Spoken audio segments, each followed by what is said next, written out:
Welcome to The Explainer. It's literally one of the most profound, mind-bending mysteries we can possibly explore. What exactly comes after human beings?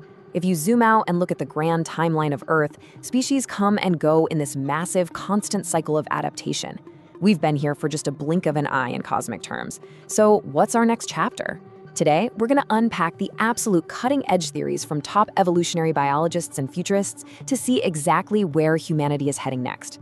To understand what comes after Homo sapiens, scientists and futurists point to a kind of roadmap.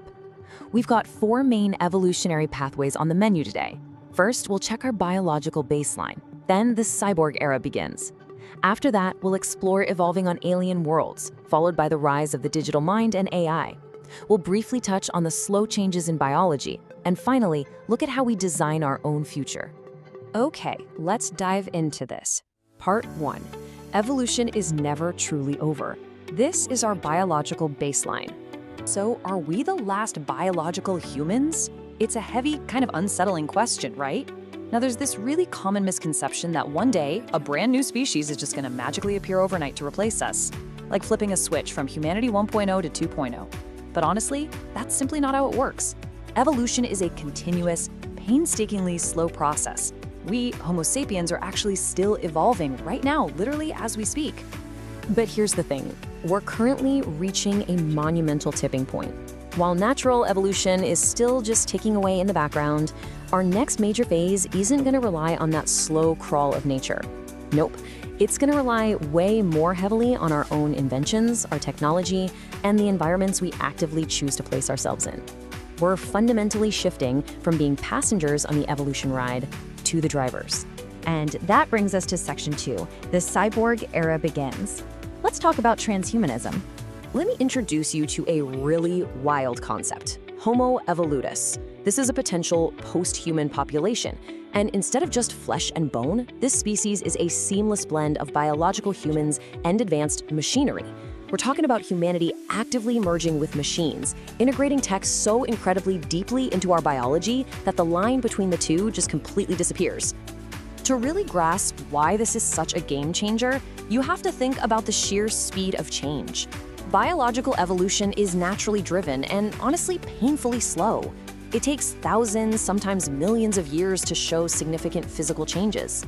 But technological evolution, it's lightning fast and entirely controlled by us. I mean, think about it. A new smartphone comes out every single year.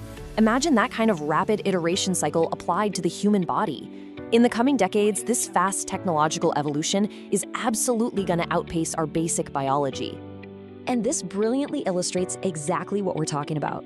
These aren't distant sci-fi concepts anymore. These are the actual tools of Homo evolutus being deployed right now. You've got genetic engineering like CRISPR, which basically lets us edit our own source code, potentially cutting out diseases before we're even born. Then there are brain-computer interfaces like Neuralink, literally bridging the gap between mind and machine. That points to a future where we could, access the internet just by thinking. Plus, we're making crazy advancements in artificial limbs and synthetic organs that actually outperform biological ones. Through these tools, humans are taking direct, real-time control of their own evolution. Now, let's transition to our third section, evolving on alien worlds. This is multi-planetary speciation. So what happens when our environment shifts entirely from Earth to the stars? If humans permanently settle on Mars or other planets, the environment is going to be completely alien. Think about it for a second. Living in low gravity is naturally going to alter our bone density and height over generations. Martian colonists could literally become noticeably taller and lighter. Bombardment from high radiation, that'll force rapid cellular adaptations just to survive on the surface. Even a different atmospheric mix could totally alter our respiratory needs. If populations get isolated in these extreme conditions for thousands of years, they could evolve so profoundly that they become an entirely new biological species. Futurists actually have names for this, speculating we might become Homo eris or Homo martis. Which leads us to our fourth section, the digital mind and AI. We're talking silicon-based life. Now, this pathway takes a massive, radical leap. Many futurists and AI experts hold a rather startling view. Biological life might merely be a transitional phase. From this perspective, flesh, blood, and bones, they're basically just temporary vessels for consciousness. The idea here is that the ultimate destination of evolution isn't biological at all, but entirely synthetic. It completely flips our understanding of life right on its head. Now, what's really interesting about this slide is exactly how that silicon transition could happen.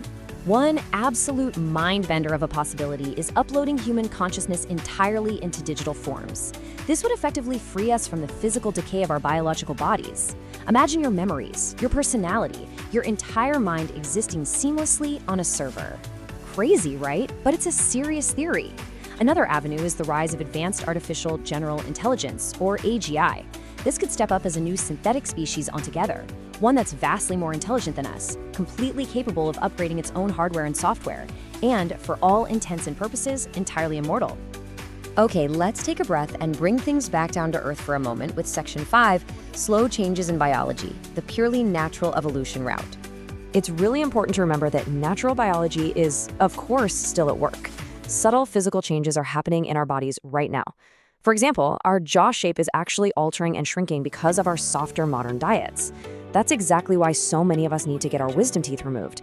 There literally just isn't room for them anymore in our mouths. We also see incredible regional adaptations. Take the Bajau people in Southeast Asia. They've naturally evolved larger spleens that allow for extraordinary deep-sea diving. Our baseline body temperature is shifting, and our bodies are constantly scrambling to adapt to changing environments, climate, and new diseases. But here's the major catch with relying solely on nature. Natural biological changes require millions of years to create a completely new species. So while natural selection is absolutely still active, it moves at an absolute glacial pace. When you compare that to the lightning speed of our technology, yeah, nature is highly unlikely to be the primary driver of humanity's immediate next chapter.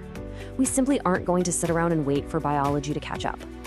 And that brings us right to our final section. We design our own future. Let's pull all these threads together. So the crucial point is this. Looking at all the evidence, all the theories, the species that comes after humans probably won't be born in a jungle through the slow grind of natural selection. Instead, it's going to be designed. It'll be born in high-tech laboratories, or out in isolated colonies in deep space, or maybe even inside incredibly complex computer networks. We are witnessing a massive shift from a paradigm of natural selection to one of intelligent design. And the craziest part? We are the designers. Consider the immense gravity of this thought. We are perhaps the last species that will decide what comes next. Let that sink in for a second. Every single generation before us was entirely at the mercy of nature, forced to either adapt or die out. We are the first, and quite possibly the very last generation to hold this incredible responsibility. We are the actual architects of evolutionary history. We have the tools right in our hands right now to literally code the future of life. Which leaves us with one final, unavoidable question. As we start playing with genetics, as we reach out to colonize Mars, and as we build these hyper-advanced artificial intelligences, which future are we building today? Because the choices we make right now are quite literally determining the very next phase of life in our universe.